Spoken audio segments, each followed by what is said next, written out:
is like the anthem right now. People are going crazy over the new Homecoming. Beyonce album that went along with Coachella. Beyonce on Netflix. So you know we had to bring the show in like that. You know what I'm saying? We back. Show with no name, man. It's your boy, 1992 OG. And your girl, R&B Sauce. I am here. We back at it. But we hate that we have to bring you up, bring you down just a little bit. So we got to start out with a little bit of a RIP to our Mr. John Singleton, man. One of a great black directors. Yes. Put out a lot of classics that we grew up to. Classics, for real. He basically directed Poetic Justice, Baby Boy, and that was a classic for me. I'm sorry. Baby Boy. Y'all know that. Yeah, right. My mom and Baby's Boy. That's all. But he did a lot. Higher Learning was another for sure, great classic, great film. Taught you a lot. And that's part of the reason why we got this scene right here, a director's cut of Boys in the Hood. Another classic director. You know what I'm saying? The man started at the age of 24, man, and it's right crazy. Along with Spike Lee. They're of the same generation. For sure. So they that's come from the same crowd, you know, writing and directing. My only question is I'm deeply heartbroken by the loss of him. It's great that, you know what I'm saying, that it He's wasn't not suffering really anymore. It was more of I think he might have been suffering and a little the thing bit. is, I liked it. Life support. Yeah, I liked it that the fact that social media didn't make it such a huge deal, like the world didn't stop. Yeah. It just was everybody paid their respects respectfully. It was in the same lighting as Nipsey as well, so people are, you know, still kind of going through that. And for it to happen back to back, I feel like people are just mournful in general. Yeah. Not saying that everybody's like, oh my God, Nipsey died. I'm not going overboard with that. I'm just saying in the concept of something just happening, and for that to happen, you know, what, 1 month? Yeah, like less than a month, maybe, and some change. But if two people died in your family back to back like that, when you kind of be in a you like could a be already state. in a funk where you're not really gonna be able to function. I would say that. Yeah, I feel that. But I mean, honestly, I want to just know like who's gonna take over the directing of the hit show Snowfall on FX. It's slated to come back this year in July. It's a great backstory. Great story. If you haven't checked it out, I don't want to get in too deep about it. But it's just a 70s, 80s backstory about how like kind of the drugs transform the America we live in today. Yep. And how America basically sold drugs. Basically. But American Gangster. For if you haven't checked it out, I feel like y'all should go and like look it up and see what it's about. It took me about like maybe 5 episodes to realize that it was directed by John Singleton. I didn't know that. I was just watching the show because I was intrigued from like the first 4 episodes, but then after that, I was just kind of like, okay, this is a good show. And then I found out John Singleton directed it, and I think he was writing it too. Don't quote me on that, but he has written and directed a lot of movies, just like your man Spike Lee. So, just want to say, you know, deuces, respect, R.I.P. to the great John Singleton, man. Gave us a lot of great movies. If you haven't seen those movies, you need to check your black card. If some of the movies I just threw at you and you like over the age of 24, check the movies out. They came out. You might have been too young to see them, but when you got into your like teen years, you should have been able to pop the DVD in, because like just like if you haven't seen Belly, a lot of people weren't able to see Belly as a child. So if you weren't able to see Belly when I was like 5, you know, please go watch that. I was reckless. But yeah, so today we will be covering a few things, guys. We'll be covering Beyonce and her beautiful performance on Netflix, and that was a very nice production. If you didn't see the live Coachella joint, that would have been dope. As well as Jay-Z and his reopening of Webster Hall and performing the B-side. Right. So first we will be covering, like I said, Beyonce and her Netflix performance. She did amazing. I have nothing. You know, it was just It was beautiful, man. It was great. It was beautiful. I actually had the privilege. If you don't know, that performance and that whole thing is like a year old. Seeing it verbatim the first time, not at Coachella, but the live stream on YouTube. Yeah. It was dope. And then to be able to revisit it with the Netflix thing with like a backstory, and I just want to say, I tip my hat off to the woman, like Miss Carter. You are the best performer of our generation. The time spent, the editing, I'm sure she probably micromanaged everything. You hear me? 8 months she practiced for an hour or an hour and a half performance, 2 days.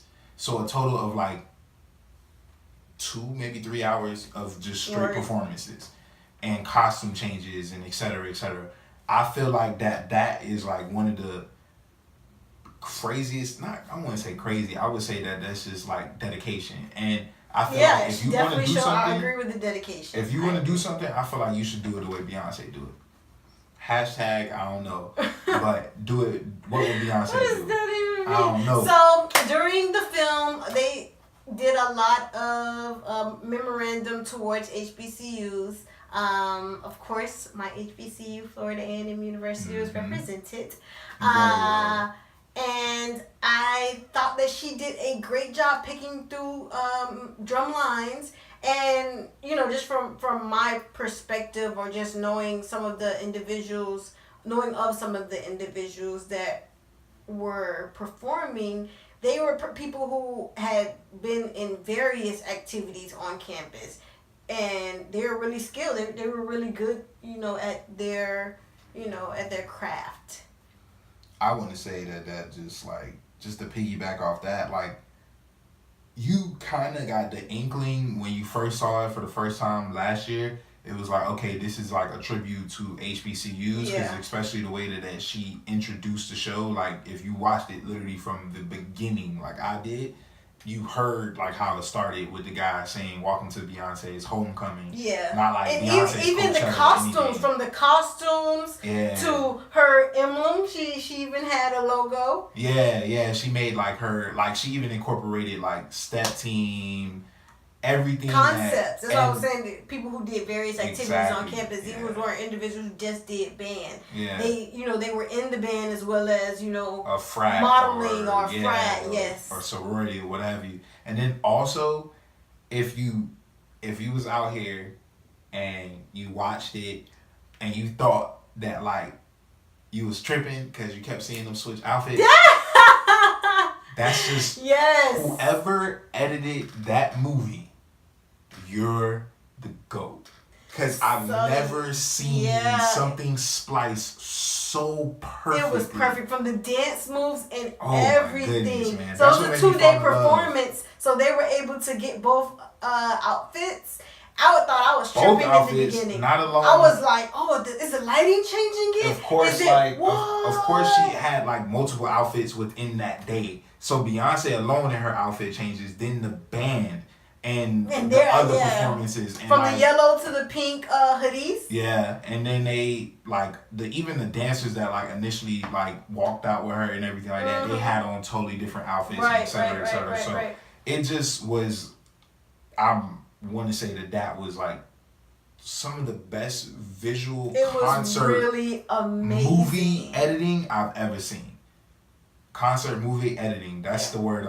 That's what we're gonna go with. Concert movie editing, because that wasn't just like a concert. That was like a movie, because it gave you like a backstory and the quotes and everything that she used. The black inspiration was just like beautiful, man. It was beautiful. It really truly was something that it was like, wow, you didn't know. It gave you a side of her. She's always done docs like this, but it gave you a side that you was like, I didn't know that. You know what I mean? I didn't know you had. It took all of that for you to.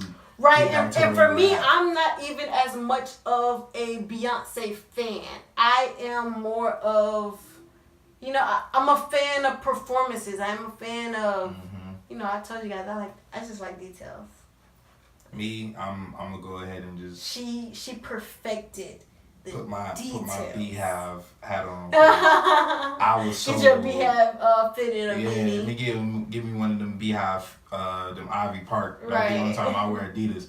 But, oh my God! And then not to mention her announcing her did she officially announce her Nah, Adidas? That's officially announced partnership? that she is doing a partnership, bringing back her Ivory Park brand with Adidas. With Adidas, yes. So, she posted a whole layout of her new and maybe used, we don't know about that yet, Adidas kicks. So that was awesome. That was Those dope. pictures Yeah, if you didn't catch that, freaking dope. that was dope. But we're gonna go ahead and keep it real. I appreciate Jay-Z's efforts to the culture and things that need to be done. From his own purchase of the Bo Jackson cartoon to the 444 album, and allowing his mother to express a whole verse on that, giving back, showing the love of mothers and family. Mm-hmm. Because I believe Blue Ivy was on that album as well. Yeah, she was. So there's a lot of things that he are doing that are keynotes in, I think, archiving his place in history. I mean, I feel like Jay-Z has already etched his name in the stone of, He has. of like I mean, Black history. He's going continuing. and he continues to engrave like other letters of his name and other nicknames and everything like that. But I mean, what he did Truly basically, a the reason why we talking about, the God MC himself, we're gonna talk about him basically reopening Webster Hall in New York City, which is basically a historic landmark in New York City. Many people have performed there. Yeah. And it's almost just like the Apollo, a similar theatrical perspective. Mm-hmm. But what he did basically was perform the B-sides of a lot of his albums, a lot of the cuts on the albums that we as Jay-Z fans feel like, oh, this one, you go to a Jay-Z concert and you want to hear that song, but he's not going to perform it because it's not going to appeal to everybody. Like me, I wish I was there because I always wanted to hear Feeling It live. I'm feeling it. Feeling that is on the way. Yeah. I want to say it. Feeling like Yes, that. that's I a always classic. wanted to hear that song live performed. I had the privilege to go to in 2017 the 444 tour, and I'm pretty sure if you've seen the last episode, you've seen me with my merch on. You feel me? You know what I'm saying? Real whole fan. You know what I'm saying? And but no, like the whole reopening of Webster Hall and doing like tracks and cuts that people never really heard. He also bought out Cameron. Yes. Jim Jones, and we all know that he has they've had their beef. a strange relationship. I wouldn't even say beef. It was just like they're all from New York. When Rockefeller split, when you grew up I grew up in that culture, so I kind of like know the story. When Rockefeller split, Dame took his part, Jay took his part and did his own thing, and he kind of just left like Cam and Jim and like the whole Dipset to Rockefeller, and then Dame and Cameron and everybody else had their differences, and then they just became Dipset. So that's the real story. So I mean, to see them be all on stage and piece it up and do I Really Mean It, which is a classic Just Blaze banger. classic Diplomat stuff. If you grew up in the 2000s and you don't like the Diplomats, you're trash. Yeah, you're trash. Definitely like a different lamb. But he definitely like opened up a lot of reopening the whole Webster Hall thing is dope. I feel like if I was in New York, I would have loved to have been there because to see that big, huge Rockefeller logo chandelier spinning around in Webster Hall, it's like I would have just wanted to be there, just to be in the room and the aura of that. And to be honest with you, I'm going to just go ahead and go out on a limb here. I really do idolize Jay-Z and everything he's done. I pray that I reach the heights that he's reaching, maybe even higher one of these days. So, but that's really inspirational, man. But, I mean, the whole fact of reopening Webster Hall after it had just closed, it's kind of funny. But Only Hov can do that. Right, and then his performance as well, the freestyle, the poetic freestyle, just of cultural things that have been going on. I think that performance was impeccable. I like that because he showed his range. I like that he did a freestyle. That's a range as far as rap and performances. Jay-Z don't write. I'm gonna go ahead and let you know as a fan. Jay-Z doesn't write everything. Everything's usually a freestyle. That's why they call him One Take Hov. So, but I mean, he did that, and the way he did it, and the clips I seen on Instagram and stuff like that, it was dope because it showed that he had his hand on the pulse of what's going on out here. Yes. In society, not just with the culture of black people, not just with the culture of anything. It was just society in general. Us as a human race. He gave it to us. He talked about Nipsey Hussle and the passing of him. He touched on that. He touched on like police brutality, which he's always touched on from the verses he's been dropping since last year. So right, he had a look it shows Kaepernick. It shows the range of him and the fact that he just did kind of like pop out and just say, you know what, I'm gonna just go ahead and keep this freestyle. Consistently pops out because he retired back with the Blueprint, so he continually pops out with various projects. Depending on what's going on. I wouldn't really say Jay retired. I think he just retired and then it's just like he's more lackluster about it, and I won't even say lackluster. He just does what he wants to do and he wants to do it. Like to be able. Would you call it a PR move just to keep himself relevant? I wouldn't say it's a PR move. I just would say just for relevance. I'm saying. I mean. People say a lot of things about. He talked about his wife already, so I mean, no matter what, without even on the Netflix thing, when you searching it on the little picture, if you got it on the TV, it's Beyonce and then Jay-Z's in the back corner, so he's always gonna be relevant, no matter what. Look at who his wife is. Like, long as she's still moving around, he gonna be relevant. And it's